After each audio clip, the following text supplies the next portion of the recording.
ఇకపై మీకు ఇష్టమైన ఫేవరెట్ సీరియల్స్ యొక్క ఫుల్ ఎపిసోడ్స్ యూట్యూబ్లో అందుబాటులో ఉండవు. కేవలం సన్నెక్స్లో మాత్రమే ఫ్రీగా చూడొచ్చు. మీ బావ వ్రతంలో కూర్చుంటాడు కదా, నాతో కలిసి పూజ చేస్తాడు కదా, ఏమన్నాడు కదా నువ్వు సంకోచంలో పడి ఆందోళన చెందకక్క. నిస్సంకోచంగా భావిస్తాడు, పూజ పూర్తి చేస్తాడు. నువ్విచ్చే ధైర్యమే నన్నెప్పుడూ ముందుకు నడిపిస్తూ ఉంటుంది. ఆయనకి స్నేహితురాలుగా దగ్గర చేసింది, కానీ భార్యగా ఎప్పుడు దగ్గరవుతానో. మనసులో బలంగా అనుకో అక్క, జరిగి తీరుతుంది.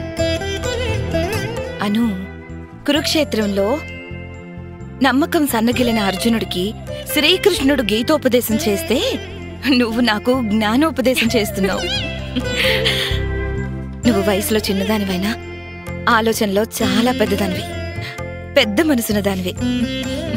అక్క, ఇలా నిన్ను నేను పొగుడుతూ కూర్చుంటే పనులు అలాగే ఉండిపోతాయి. నేను వెళ్ళి మిగతా సామాన్లు తీసుకుంటాను. సరే.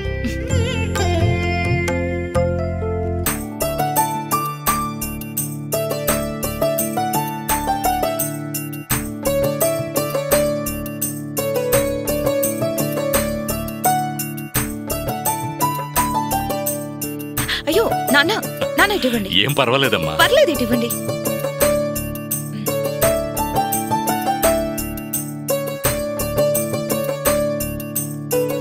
అమ్మా అక్షర, ఇంకేవైనా పనులుంటే చెప్పు, చేసేస్తాను.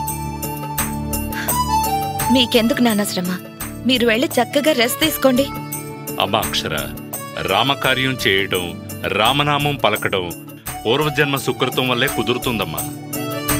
ఆనాడు వానరసేన వారధి కడుతుంటే సాయం చేసిన ఉడతకే ఆ రాముడు స్పందించి ఉడత జాతికే నామాలిచ్చి పునీతం చేశాడు.